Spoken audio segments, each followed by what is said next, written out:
Hello, Falmouth Public Library. My name is Annie Mazes, and I handle adult library marketing at Workman Publishing. This is particularly special for me because I have grown up coming to Falmouth. I'm in Falmouth right now, actually, and I even have a brick at the library. So it's particularly exciting to be able to talk to you about the books that we have coming out in the next few months. This is a link to this handout. So if you copy it down and go to this link, it is case sensitive. You'll be able to see all the books I talked about today.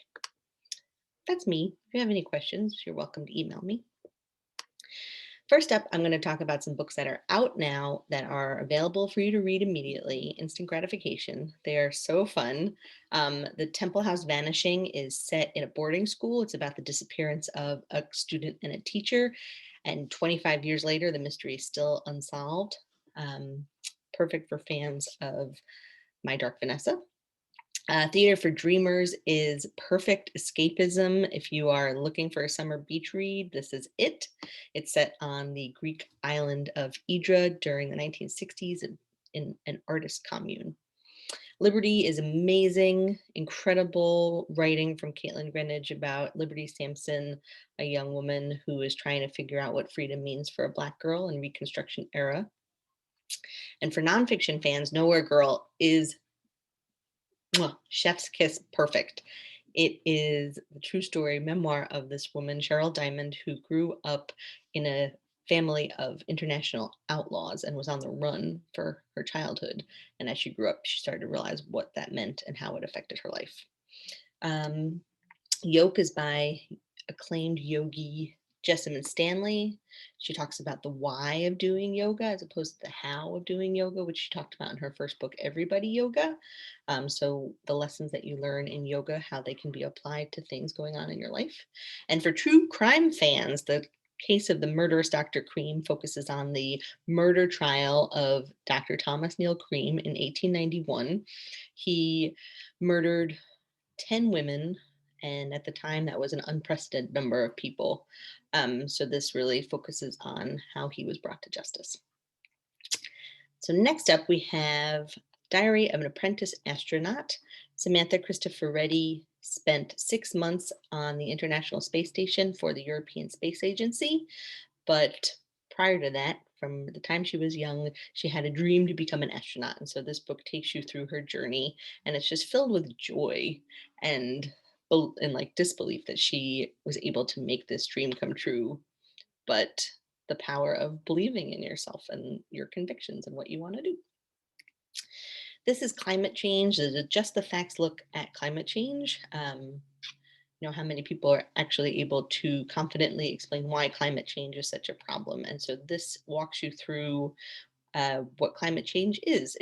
There's no editorializing, it's free of politics. It is just a scientific facts look at what climate change is doing to our planet, with richly illuminated charts and graphs and illustrations.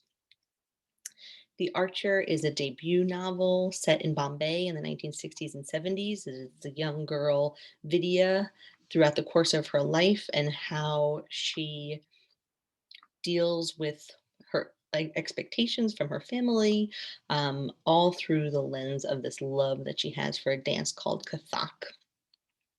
But it's about motherhood and gender roles and art, and it's just really beautiful writing. How Magicians Think is so fun. There's a saying that says the door to magic is closed but not locked, and acclaimed world-renowned magician Joshua Jay opens that door for readers. It's not a how-to book or an expose book. It really delves into the making of illusions, the psychology behind them, the people who've created these incredible illusions. It's very compelling and thoughtful and just a really interesting peek into this magical world. Pump is for natural history fans. If you like Mary Roach or Bill Bryson, this book is perfect for you. Bill Shutt is a zoologist, biologist, and he talks about one of the most fascinating organs in the body, the heart. From the origins of circulation still evident in some microorganisms to the enormous hearts of blue whales, Bill takes us around the world under the sea. He talks about human hearts also, throughout the history of humanity, how scientists and doctors have hypothesized wrongly and rightly about the heart, developing technologies to help study it. It's very deeply researched and very engaging. Nonfiction fans. Unearthing the Secret Garden is by New York Times bestseller Marta McDowell. She has revealed the way that gardens and plants have stirred and inspired some of our most beloved authors like Beatrix Potter and Laura Ingalls Wilder. And in this book, she delves into Frances Hodgson Burnett's life. She's the author of The Secret Garden. So she talks about how professional gardening life complemented her writing with incredible illustrations and photographs throughout. So Colleen Kinder put out a call to a bunch of incredible writers. You can see some of the list here: Pam Houston, Pico Iyer, Lauren Groff, and she said, "Write a letter to a stranger who haunts you." And the response that she got was amazing. So this is all of these letters that she received from all of these writers, really dealing with the question of how can an ephemeral encounter leave this mark on your life for so long. It's divided into themes like gratitude, wonder, farewell. It takes us around the world and really talks about human connectivity. And speaking of human connectivity, this book is incredibly beautiful. Grace Bonney put together In the Company of Women a few years ago, and this was similar format.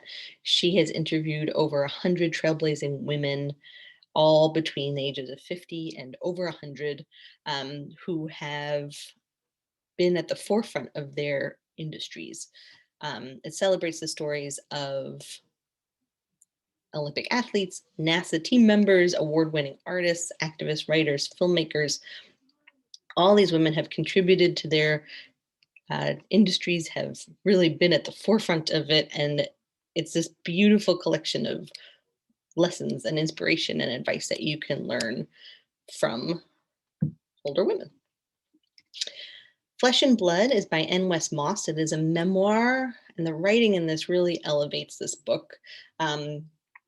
Moss was diagnosed with hemangioma, and she needed to have a hysterectomy unexpectedly. And so this really deals with her journey through infertility and the complications surrounding her surgery and recovery, the grief and healing of being infertile, what it means to leave a legacy. This will be for readers of Leslie Jamison and Jenny Lawson.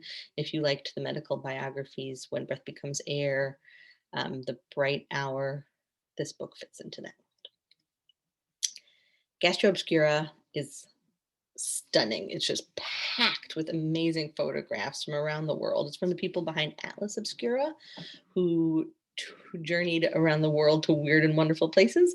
This focuses on weird and wonderful food and really the importance of food in cultures around the world. So you can learn about beer made from fog in Chile or Egypt's 2,000-year-old egg ovens, but it really does position food as such an important part of different people's worlds.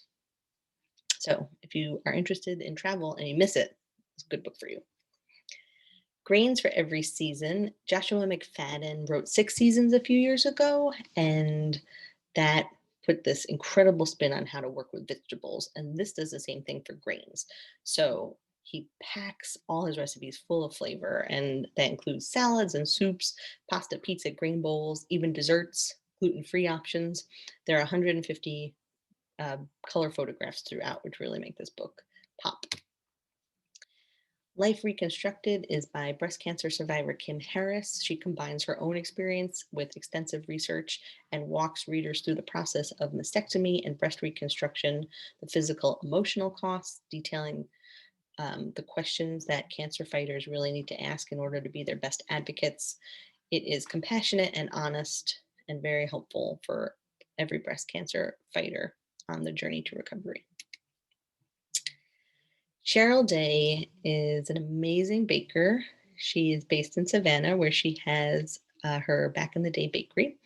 She says, "My great great grandmother was both enslaved and a pastry cook who was famous for her biscuits and cake. There is power in that." And from this place of power, Day has created this incredible tome of a cookbook that focuses on her savory and sweet baked goods and pastries. She shows the origins of her favorite Southern recipes, her time tested techniques. It is a monumental piece of Cheryl Day work, and it's also full of 150 color photographs. Mama, something went wrong in your tummy and it made me come out as a boy instead of a girl. When Marlo Mack's 3-year-old came to her with these words, her entire world split open. She had long downplayed her son's request for pretty dresses and long hair as experimentation, just a phase. But when M comes to her begging to be reborn as a girl, she realizes that she must listen to her child. She can't poo poo what her daughter is telling her. So, this is a really honest, inspiring personal narrative of a mother's struggle to support her transgender daughter. Carrie the Dog is a novel. Bee Seeger has spent a lifetime running from her childhood. She was the daughter of a famous photographer, and she and her brothers were subject of explosive series of images in the 1960s that really shaped her life. The photos and the photographer are sort of loosely based on Sally Mann and her explosive images in real life. But now, decades later, the Museum of Modern Art and Hollywood have come calling, and Bee needs to decide whether she wants to cash in on her childhood trauma or keep it buried and locked away. There are themes of memory and truth, disappointment, resentment, vulnerability, gratitude, but most of all, Bee's resilience. And Patient Zero is from the Masters of Storytelling Meets Science, the authors of Quackery, which came out a few years ago. Lydia Kang is a doctor and Nate Peterson is a librarian. And together they delve into the history of disease outbreaks, how they start, how they spread, the science that lets us understand them. They have personal Patient Zero narratives in here. It's full of milestones and scientific theories and incredible illustrations. And Lonely Castle in the Mirror is a bestseller in Japan.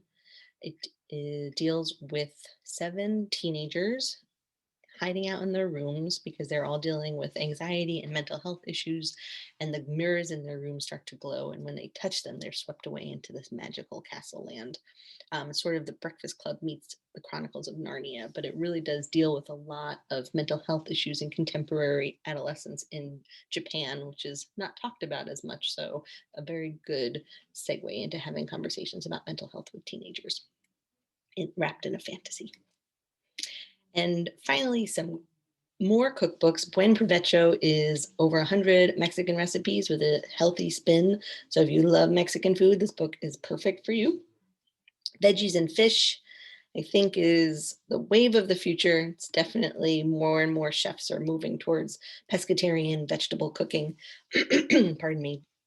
This is chock-a-block full of recipes like grilled cucumber and fennel salad with gin and tonic salmon, tomato and tuna gnocchietti, paella with string beans, and tiger prawns.